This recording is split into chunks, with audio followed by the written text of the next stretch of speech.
Yo, what is up, guys? It's Pedro here. Today, I'm going to be predicting which offensive linemen make the Redskins 2020 roster and which five offensive linemen will start for the Redskins in 2020.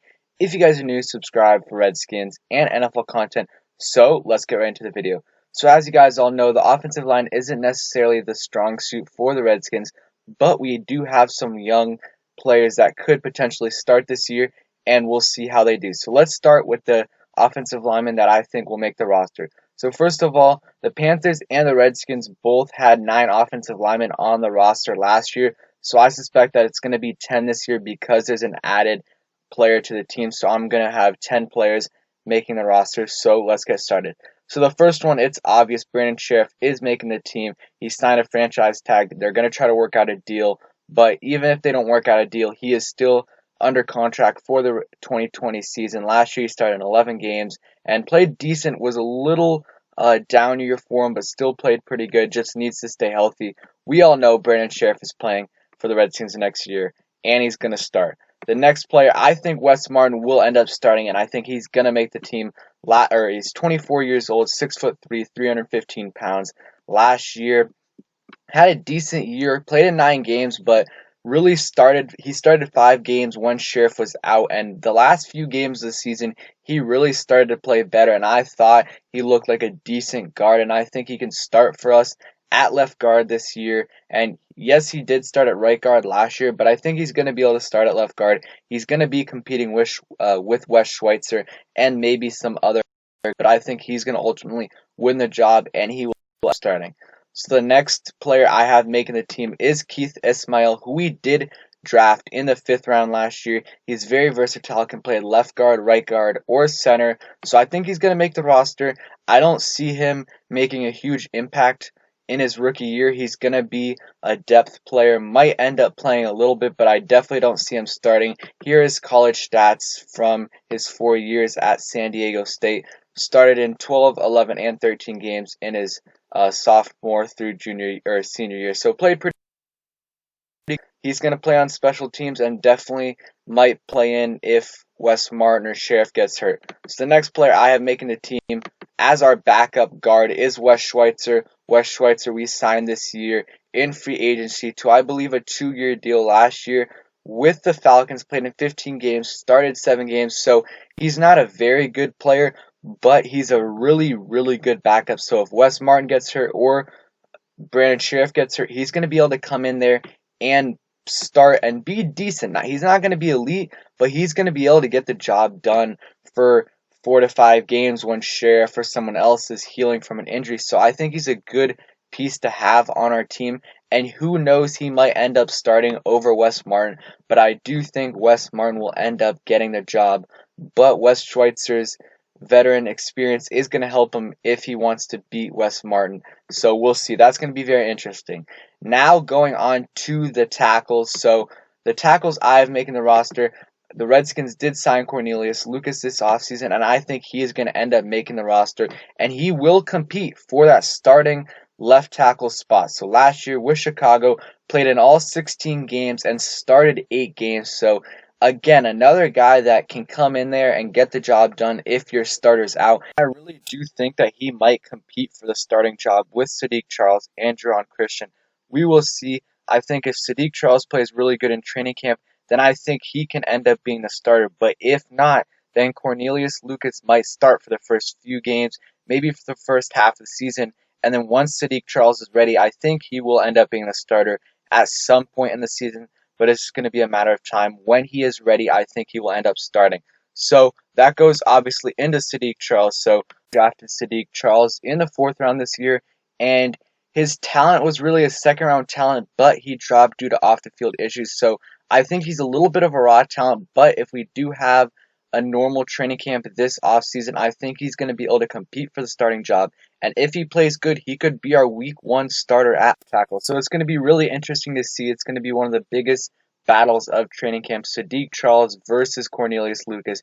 Who gets the starting job? I think it's Sadiq Charles' job to lose if he does really well, or if they're even. If Sadiq Charles and Cornelius Lucas are playing at an even level, I think that Sadiq Charles is going to get the starting job because his talent is so much better than Cornelius Lucas, and his potential is a lot higher. So it's going to be interesting to see. Like I said, let me know in the comments who you think will win the job. So next is Morgan Moses, and as much as we hate on him, he has been consistent. He's played 16 games for a few years in a row.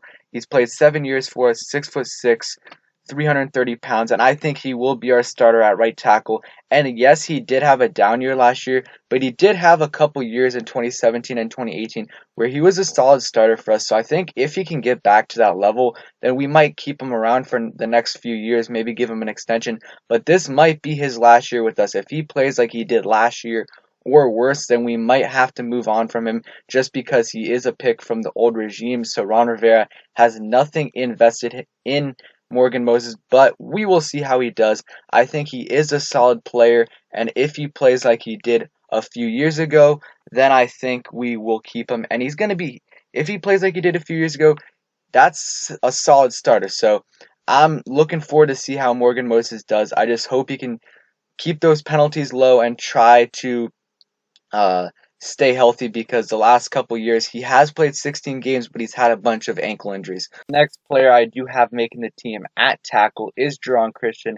And yes, he has been a big disappointment for us the last couple years because he was a third round pick and he did have some big expectations coming out of Louisville. But we'll see if he takes that third year jump. He really hasn't played good at all in his first 2 years. He kind of looks lost on the field. So this is really going to be his last year to prove it and do good this year.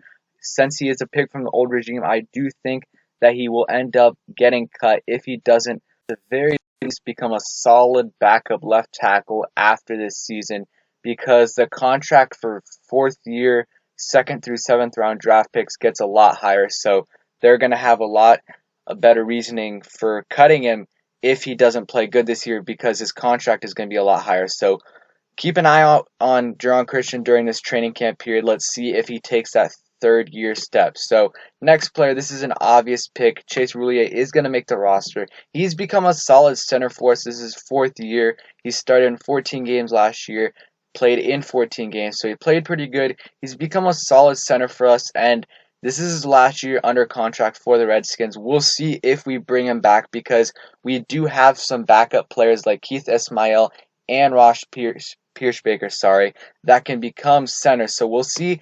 I think a lot of it's going to have to do with how those players progress if we do end up re-signing Chase Roulier, but I do hope we do because he is a solid center. So yeah, he's going to make the team and he's going to start. So the next player, like I said, Ross Pierschbaker, I do think he's going to make the roster. It is going to be tough because he didn't play pretty much at all last year. He really only contributed on special teams. Most of the games he was an inactive scratch. So he's out of Alabama, 6'4", 315 pounds, 25 years old. We will see if he ends up making the team. It's going to be a battle with him, Jamie Vujnovic, Mike Ledke. So all those players are going to battle for a spot, but I do think he's going to end up making it because he is younger. So we'll see about that. Let me know if you guys think he's going to make it. It's going to be tough. He is a pick from the old regime, but I do think since he's young and it's a second-year player, I think he'll end up making the team, but it is going to be a battle. So those are the 10 I have making the team. Let me know if you guys agree with that or not. And the next couple of players I'll be talking about real quick, Timon Paris, if that's how you pronounce it, sorry, number 61 for the Redskins. He did play a little bit last year. We signed him, I think, as an undrafted free agent in 2018, but he did not make the team. I do think he's going to end up getting cut unless we have an injury at the tackle position, and he probably will be on our practice squad, might get called up for a few games. He's 6'6", 315 pounds.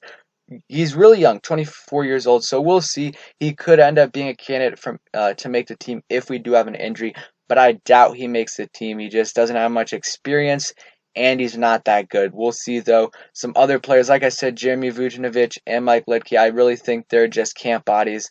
And then also, I do still think there's a chance we go after someone like Donald Penn or someone low-key like that, maybe even Kelvin Beachum. I don't see us going after the big names like Jason Peters or Larry Warford, but you never know. But that's my prediction. Let me know if you guys agree with it or not.